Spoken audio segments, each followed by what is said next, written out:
For the next couple of minutes here, I want you to picture in your mind a sponge. Just a regular old-fashioned sponge. Now we all know what a sponge is, and we all know what a sponge does. A sponge absorbs liquid and has the capacity to store a large amount of liquid. We also know that a sponge, when external pressure is applied to that sponge, whatever's on the inside is going to come out. In other words, you cannot expect to absorb red Kool-Aid and then produce a clear glass of water. You see, when external pressure is applied to that sponge, whatever's on the inside is going to show itself on the outside. Whatever's on the inside is going to come out of it. Now, I want us to think about you and your heart as a sponge. I want to think of my heart as a sponge. And the sponge absorbs. So I want you to think about the time that we're living in. We have absorbed information from the CDC. We've absorbed information from the World Health Network. We've absorbed information from the president, from the governor, and all the news channels. And to be honest, these sources, though they are valuable, they're pumping out so much information that it's stealing our joy and really creating fear.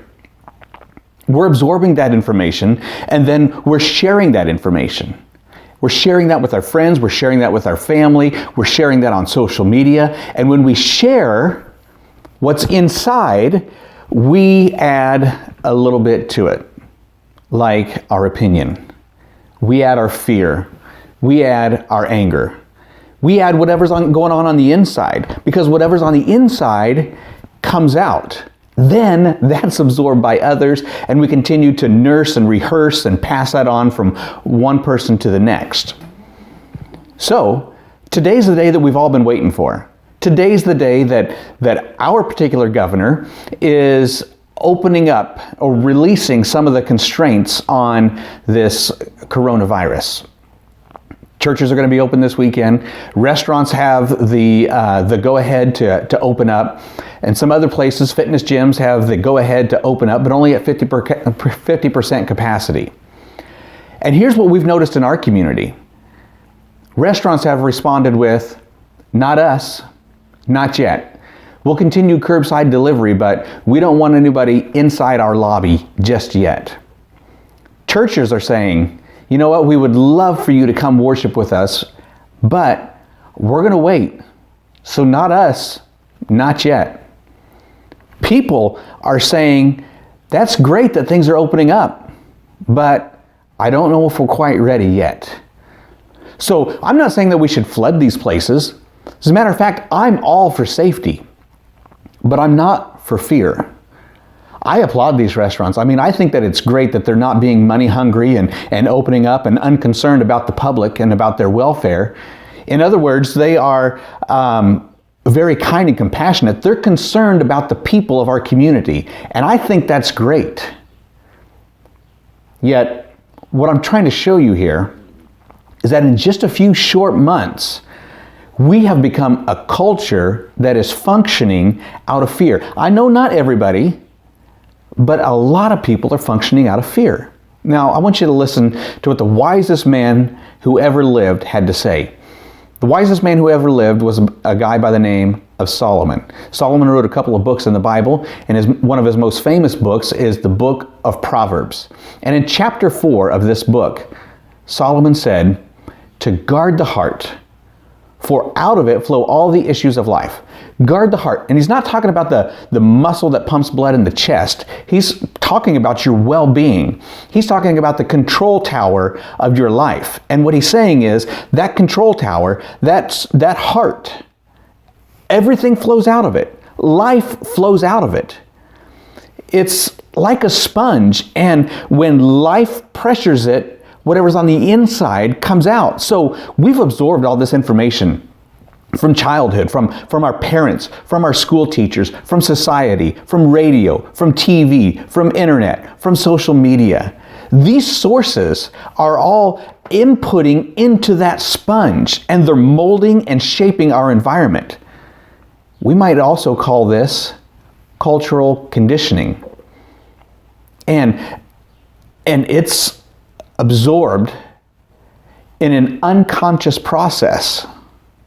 I mean, because we're not intentionally absorbing everything that comes in, but it just happens unconsciously and subconsciously, and that leads us to adopt the world's ways of thinking and different ways of behaving. We learn what's acceptable and what's not acceptable, and we just tend to go with the flow because we've been shaped by our culture. And so now, when a situation presents itself, whatever is in the heart is going to come out of it. Jealousy is going to come out. Anger is going to come out. Resentment is going to come out. Fear is going to come out. What's been put in influences how we think and how we act towards others. Jesus said, out of the abundance of the heart, the mouth speaks. Another translation says that from within, out of the heart, the mouth speaks. So it comes from within.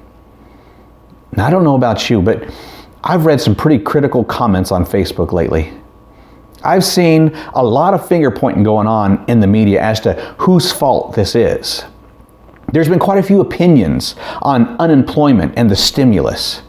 And what we're noticing is that what is in the heart of man is coming out. So the heart, it's something that we need to guard. And the best way to do that is to pay close attention to the things and people we surround ourselves with.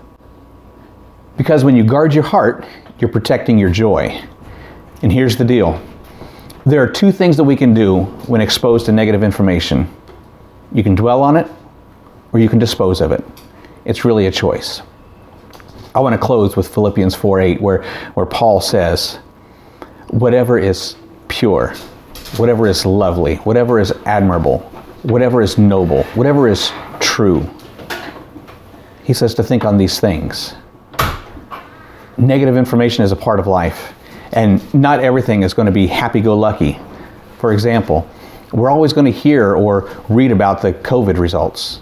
There's always going to be life taken before their time. People are always going to hurt others. We can't control that, but we can control our response to it. We don't have to let it affect how we live and how we do life. We don't have to dwell on it.